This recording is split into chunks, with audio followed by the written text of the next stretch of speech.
Your car registration isn't a surprise. It's due the same month every year. Neither is your holiday spending, or that annual insurance premium, or your kid's birthday party.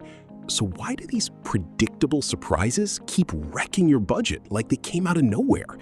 Today, the budgeting tool that fixes exactly this, and it's not your emergency fund. Here's the mix-up that trips almost everyone up. An emergency fund is for the truly unknown. A job loss, a medical bill, a car accident, things you can't predict the timing or amount of.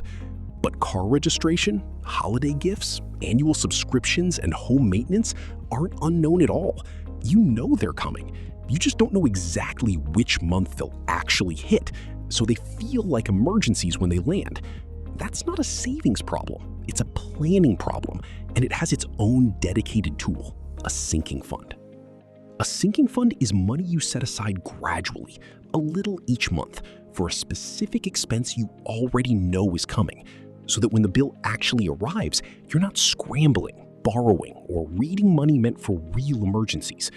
Think of it as prepaying yourself for a bill months before it's due, instead of feeling ambushed by it the month it lands. Here's how to actually set one up. Step 1. List out every irregular expense you can think of that isn't monthly but is genuinely predictable. Car registration and maintenance, holiday gifts, annual insurance premiums, birthdays, home repairs, vet visits, subscription renewals that bill yearly instead of monthly. Step 2. Estimate a rough annual cost for each one. You don't need to be precise. A reasonable estimate based on last year is enough to start. Step 3. Divide that annual number by 12. That's your monthly sinking fund contribution for that specific expense. Let's make this concrete. Say car registration and maintenance runs you about $600 a year. Divided by 12, that's $50 a month. Holiday gifts run around $480 a year. That's $40 a month. Home maintenance, call it $360 a year, $30 a month.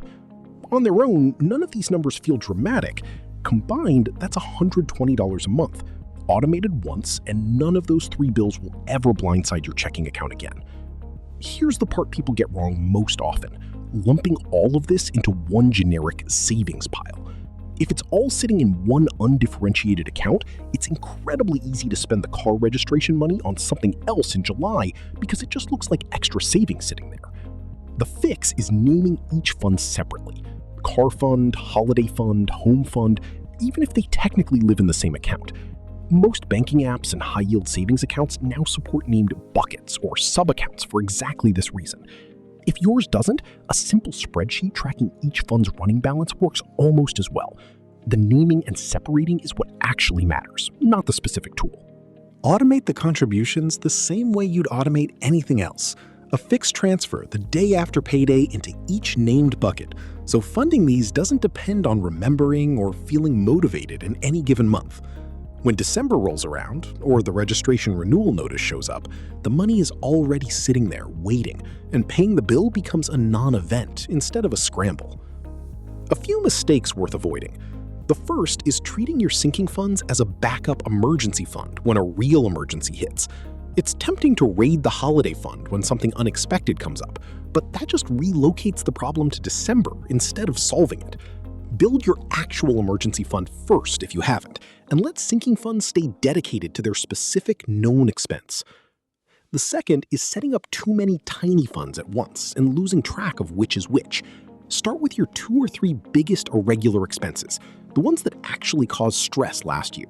Then add more once those are running smoothly. The third is forgetting to revisit the annual estimate each year. Prices creep up, so a quick yearly check keeps your monthly contribution actually matching reality instead of quietly falling short. If you've already automated your emergency fund and your investing contributions from earlier videos on this channel, sinking funds are the piece that stops those predictable surprises from ever tempting you to dip into either one again. If this helped, hit subscribe. This channel puts out a new personal finance video every week, and there's a good chance you've got at least one bill this year that's about to stop feeling like a surprise.